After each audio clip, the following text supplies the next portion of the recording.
So I've got another great article to talk about from wolfstreet.com, Mr. Wolf Richter. It's titled, "So Who's Pumping Up This New Normal Housing Market?" Isn't it amazing how all of a sudden, again, housing market issues back in the spotlight. I'm doing videos practically daily now on that. It is absolutely an issue, which is why I'm doing the videos. And also the stock market is way over bubble territory, massively, as you will just have heard from my previous video right before this one. So he says, America becomes landlord land. A housing recovery that is highly dependent on real estate investors is a bit of a double-edged sword, explained Darren Blomquist, Senior VP at Atom Data Solutions. Rapidly rising home values have been good for homeowner equity, but also have caused an unaffordability crunch for the first-time home buyers the housing market typically relies on for sustained long-term growth. So the housing market is starkly different than a decade ago, said Alex Villacorta, VP of Research and Analytics at Clear Capital. As such, it's imperative for all market participants to understand the nuances of the new normal real estate market. That was his quote. They were both commenting on a joint white paper by Atom and Clear Capital titled Landlord Land that analyzes who is behind the housing or U.S. housing boom that drove home prices to new all-time highs and in many markets far beyond the prior crazy bubble highs, even as home ownership has plunged and remains near its 50-year low. First-time buyers are the crux to a healthy housing market, but they aren't buying with enough enthusiasm. In 2012, buyers with FHA-insured mortgages, who are typically first-time home buyers with a low down payment, according to the report, accounted for 25% of all home purchases. So 2012. 2013, their share dropped from 25% of them all to 20%. And in 2014 to 18%. You following me? Then hope began rising, briefly, he says. However, in January 2015, FHA lowered its insurance premium 50 basis points, about 0.5%, right? And there was a modest resurgence in FHA buyers, a trend perhaps indicative of loosening credit requirements or of a desire to re-enter the housing market for those displaced during the crash. No, you just made it easier again for someone to get a house. That's the answer. That's it. The first thing he said. Which had what kind of consequences and what kind of devastation afterwards? They couldn't afford that down payment because they don't have the money. If they don't have the money to afford a down payment, that means they can't save. If they can't save, then they can't freaking afford a mortgage. God forbid anything goes wrong with their car or the house or anything in their lives, and they got to spend an extra dollar here and there, or it's, as you know, it ain't gonna be a dollar. It should be hundreds of dollars, maybe 1,000 or more, depending on what needs to be repaired, whether it's a car or house or anything, just anything in their lives. Oh, major health issue. Oh, but I got health insurance. Yeah, but you also have a massive premium and deductible you got to meet. So again, unexpected expense, right? So FHA, I authorize you to make things a little easier again for homeowners, because the data is looking horrible and we need it to go back up, and it did, and I guarantee it was just briefly, and it's probably right back down. I haven't read this article in full. Let's see where this goes next.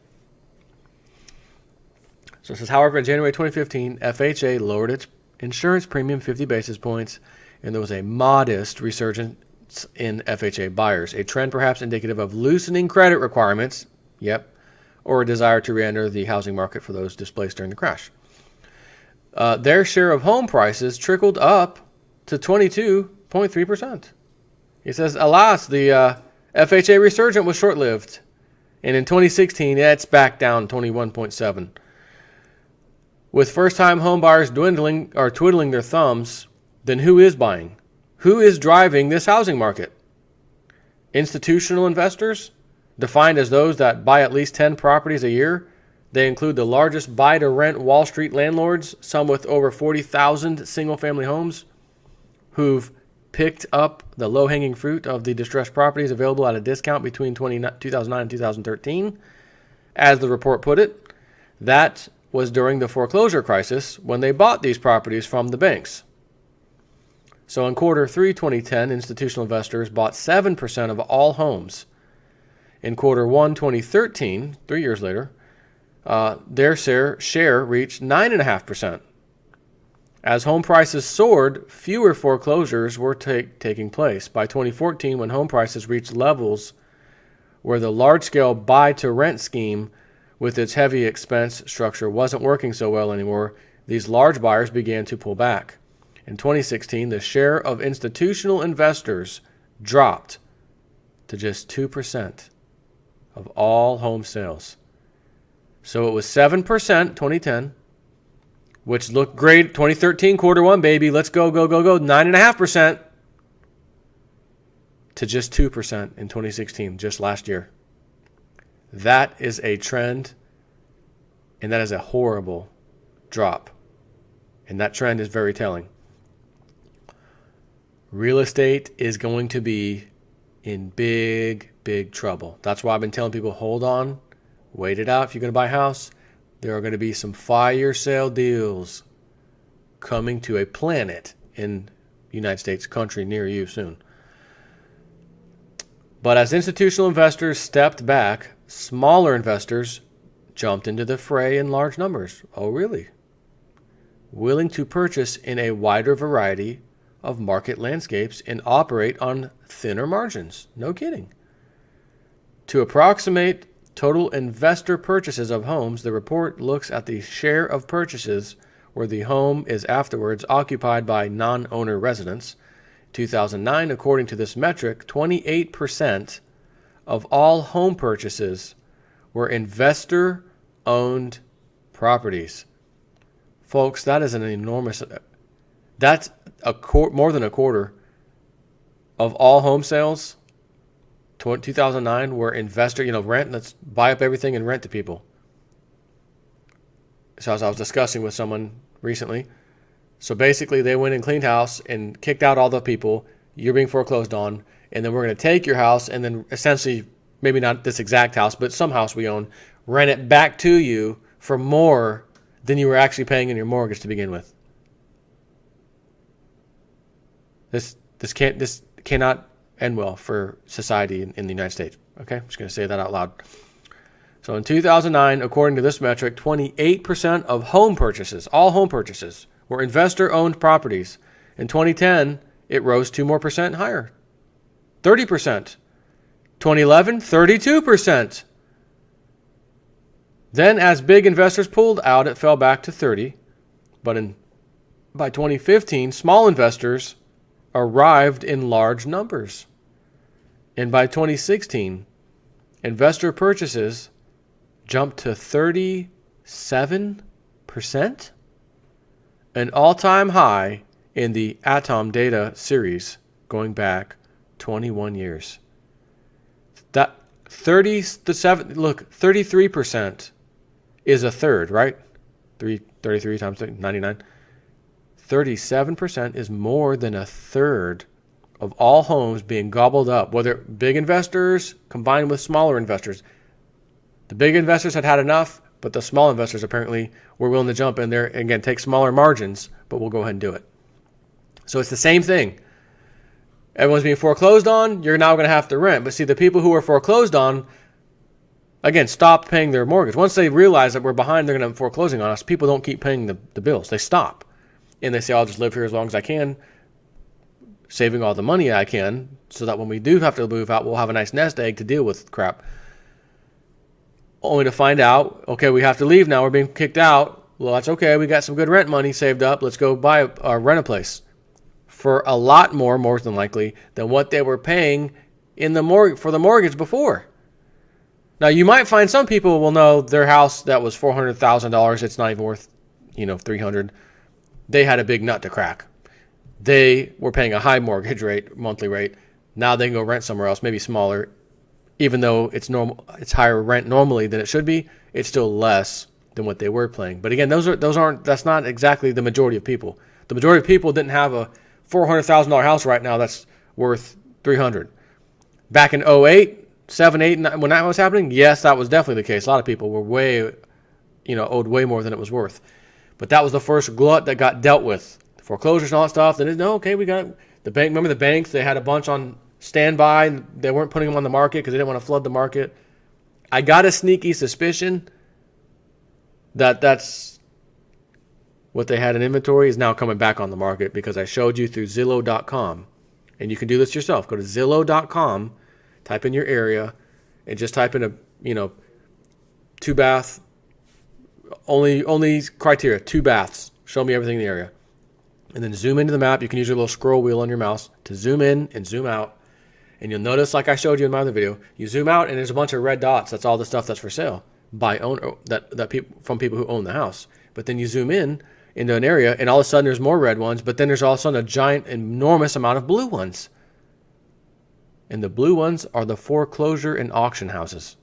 The ones that are being auctioned because they were foreclosed or they are foreclosed are currently being foreclosed. That's the blue color. I was blown away. I keep saying it because I've never, ever, ever seen that kind of blue color on the map. And I've been at Zillow at least, I'm not going to say once a year because I'm there more than once a year, but every single year. I always check out stuff. I like to look at this area, maybe Alabama. I kind of look at Tennessee sometimes, some of the country, thinking, if I move out to the country again, would I leave Florida? Would I, just a thought, not that I'm doing it, and just want to see what the areas show. And Alabama's pretty damn cheap. There's some beautiful, nice property, big property, nice house, really cheap. Alabama, even today, these days. So that's, I just poke around, but my goodness, is there some freaking foreclosures on the market. The chart shows the share of purchases in a given year. Note the declining share in the first-time homebuyers, which is the blue line. Let me pull this up, which is the blue line. The declining share of institutional investors, which is the gray bars down here at the very bottom. And the surging share of smaller investors, which is the green line. So smaller investors are, we're going to jump up here. Whereas the institutional ones, I think we might have had enough. We're starting to go back down. But again, combined, it's an incredible amount of investors buying. I thought being an American citizen, number one goal, home ownership. When you are a home ownership, you can sit there and wave that American flag. I am living, it is official, check down the list. I am an official American dream liver. I have achieved the American dream. I am a home owner. Nope, not anymore. More than one third of the United States population are now going to become renters because more than 1/3 of these people are buying up all the housing. However, my question, how many people were renting before that aren't included in this? In other words, you have people who were already renting, then you had the foreclosures come up, whether it was big or small institutional investors coming in, picking them clean, and then renting them out. They're renting, that's 1/3 of all sales of houses being going to them, more than 1/3 of the sales they're buying. But then when you add in the people who are already renting in this country, what do the real numbers show? I don't even know if I want to look that up, to be honest with you. And they've got a pie chart. I'll pull that up too in case you want to see that. The pie chart shows the share of properties owned by investor size. Among investors in today's housing market, small landlords that own 1 or 2 properties own in aggregate the largest slice of the rental housing pie, 79%.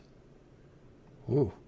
However, Wall Street landlords are concentrated in just a few urban areas. For example, Invitation Homes, the 2012 buy-to-rent creature of private equity firm Blackstone, which owns over 48,000 single-family homes and has nearly unlimited financial resources, including government guarantees on some of its debt. Boy, that's a fine, sweet deal, isn't it?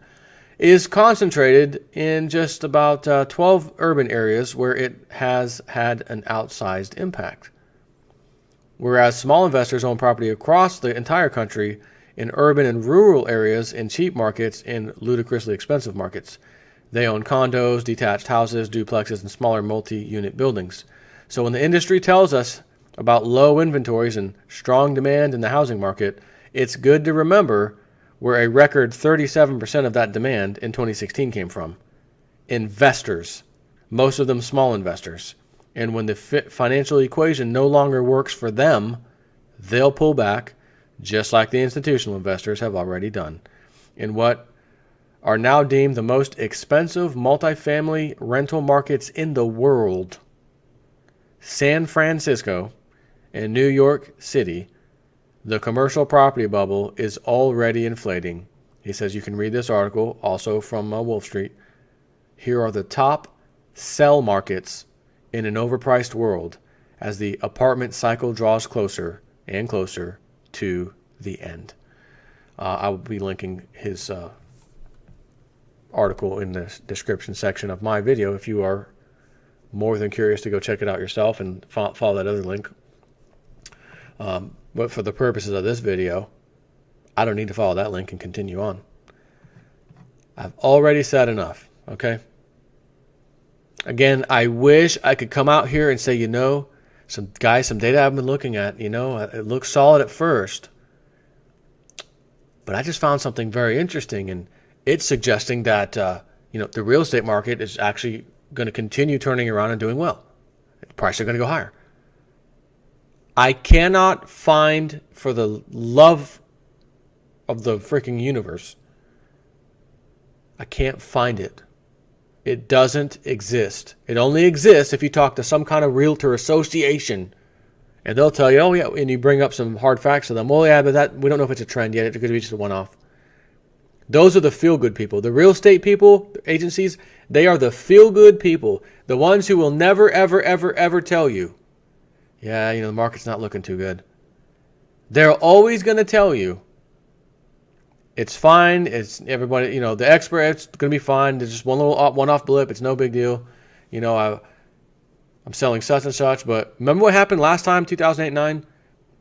I remember talking to quite a few people. Some of them, I used to do real estate. The market absolutely plummeted after 2008-9. I had to quit. I had to go do something else. Another person was telling me, Joe, I think I might go and do this.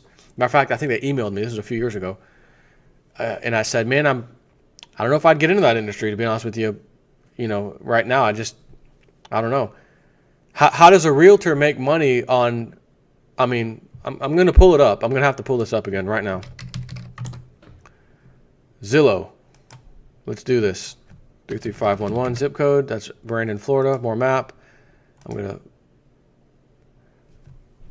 Those blue ones are foreclosure/auctions. How is a realtor making money on a foreclosure? They're not. The bank's foreclosing. They have nothing to do with you. Get lost, realtor.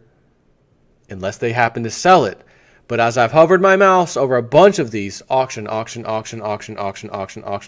foreclosure, auction. That's the deal. These are foreclosure auctions. So, looks like the family's home. But, look at this. Is this normal? I didn't even think to look in other areas. Speaking of, what did I say? Not Georgia, Alabama. Is this normal? Let's kind of look in. There's still quite a few. This looks better, and of course we got Dothan. That's a major area. This looks a lot better over here in Alabama. I can tell you that much. How about Texas, the great state of Texas? San Antonio. Zoom in. You guys zoom in. You don't zoom in, they like to trick you. Not bad. This is not bad. This is what I would expect to see. But we're talking, at least for me, the state of Florida. Florida. If you want to know how a real estate market's doing, check out Florida. Matter of fact, speaking of outrageous, let's go to Miami.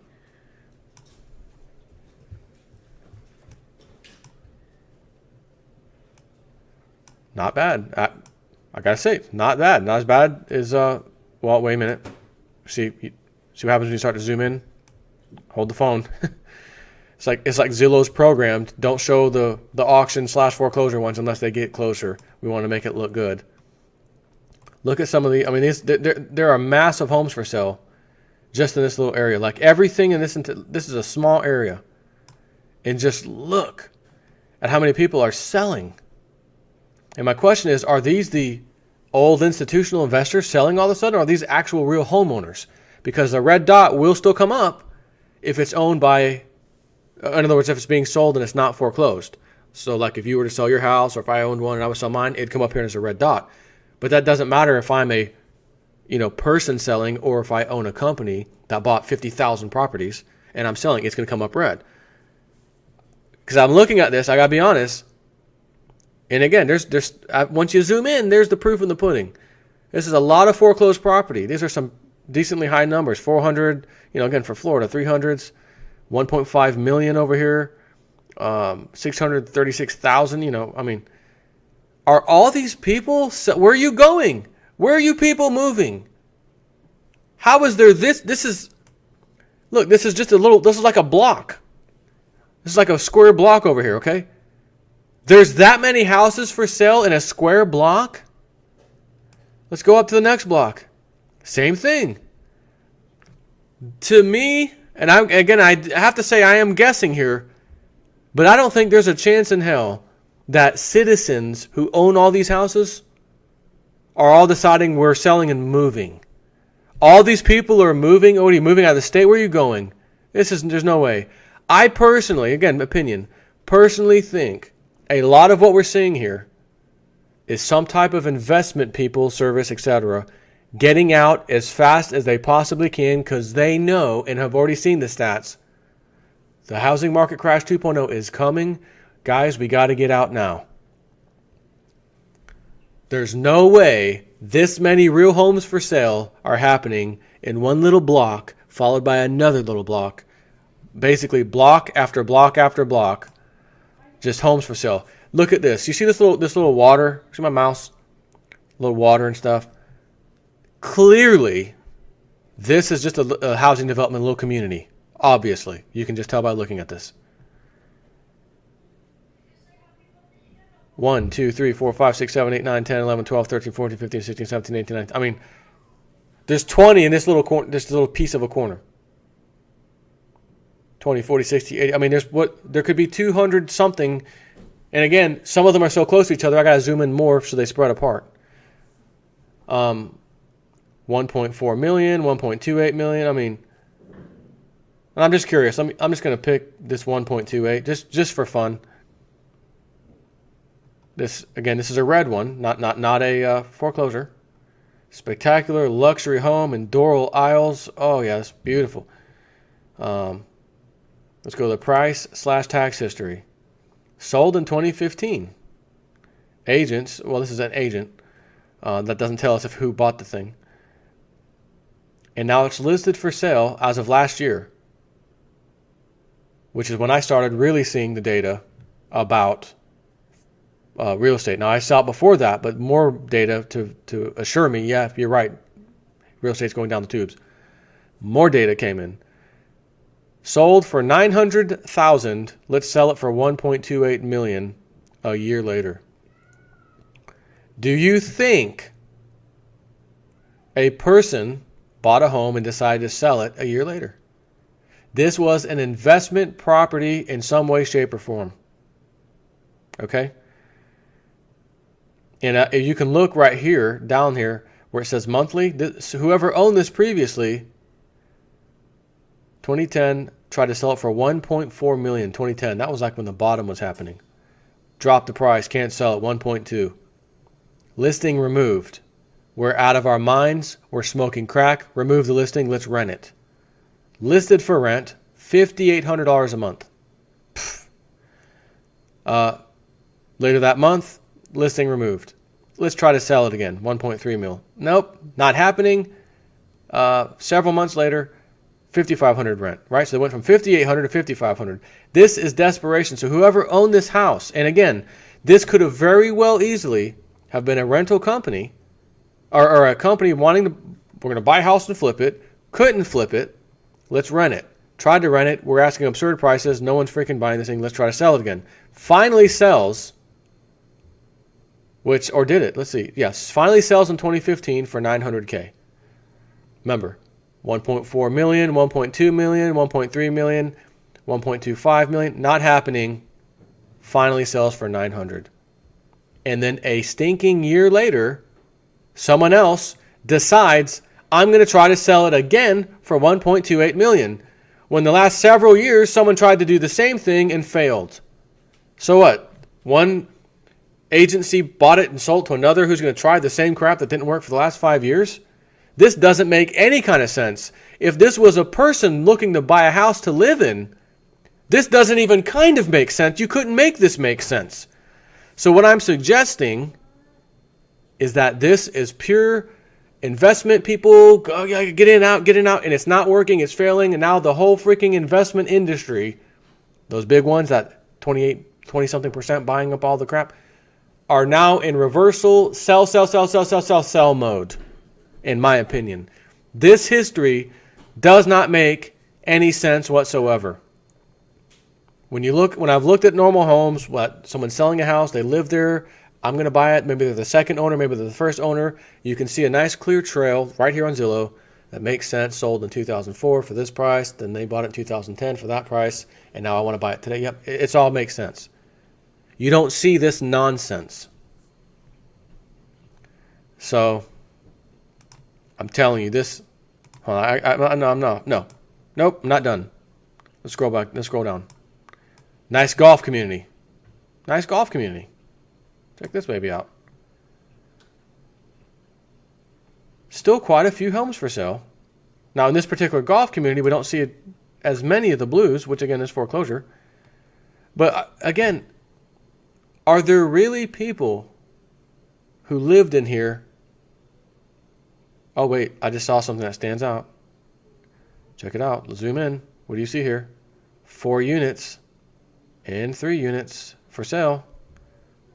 What does that mean?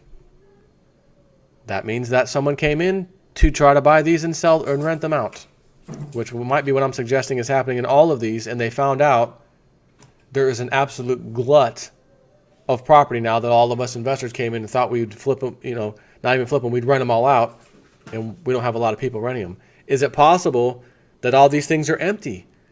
That if you click on them, which they don't say that, but maybe they're empty and no one's living there. And these are all empty houses that the investors bought to get some high dollar rent money, which is a great market for us to find out. Again, all together, you get 2 or 3 big giant companies that understand this, who bought up most of it, and then they all decide at the same time, because they're just as smart as each other and can figure it out at the same time, we need to get out of this. This is a bad investment. If that was going to work, it's not working. Now they're flooding freaking the market. Sell. Again, it makes you wonder. I mean, you've got some prime real estate over here. This is prime. I mean, this is all over the water. But again, this is a tiny area. I wish I had like a little key or whatever that would tell me, this 1 inch equals 1 mile, But I know looking at this, and these are very high dollar, obviously, millions of dollar homes, 22 million, 29 million. These things, I'm telling you, are just sitting here rotting away. Companies thought they'd get in here, buy them out. I mean, where are all these people going? If these are people, you don't just sell a house and that many people are selling this. By looking at this, there was something so disturbing to me that I can't wait to see where this ends. Just like the glut of cars that are coming on the market, lease vehicles and whatnot, that are flooding the market and bringing the price of used cars and stuff down, this stuff is going to be bringing, aside from other reasons I've given you, this massive glut is going to be another reason that is going to be pushing housing prices down. If I was Mr. Big Shot Big Bucks, and I want a freaking house over here where I just showed you on that map, 29 million, 1 million, 3 million, 9 million, 10 million. Oh, here's a cheapie, 879K. Boy, oh boy, do I have a selection. I can find the best houses in that area and got a lot of wiggle room to play with the agents, the real estate agents. Listen, in case you didn't know, you're not the only one selling houses on this little isle the island of Le Gorce Country Club, Beach View Park, etc. area. There's a massive amount. Matter of fact, I don't know if anyone even lives here anymore. It's just a bunch of empty houses that are, mansions. So that price you're asking, listen, it needs to be really negotiable if you want me to buy it. Because if not, and by the way, I don't have a lot of time, I'm going right next door to your neighbor. And if they don't work with me, I'm going to the next neighbor and the one after that. And I can just walk from house to house because no one's here and they're all for sale. Somebody give me a reason. Give me the best reason you've got, if you can come up with one, why this many homes are for sale all over the damn place, at least in Florida. And in other places, there's a lot for sale, as you saw. Maybe not as many blue ones, but a lot for sale. And give me a reason why that would be there, and there's just people living in them, and economy, everything's functioning as normal. This doesn't make sense to me. Not anyway. Not anyhow. And as soon as you go inland, start zooming in again, and there's houses everywhere. But an interesting thing, which let me pull you before I go. One more thing. This is much more inland, still that area generally speaking, but much more inland. So not the nicer houses. This is like normal stuff. And you don't see these little block areas. Massive amounts of homes for sale. Having said that, though, when you go back to like where I live in this general area, this is not expensive, place to live. This is Brandon, Riverview, etc., Lithia. There's a lot of freaking homes on here. And again, when you look at the foreclosure stuff, what this tells me, J-Snip for, you sit your butt tight. Sit down, be still, and just wait. You, son, you are going to have some deals of a lifetime coming your way in the quite near future. That's what this tells me. That is data that tells me, J-Snip, I'm on your side. Take care.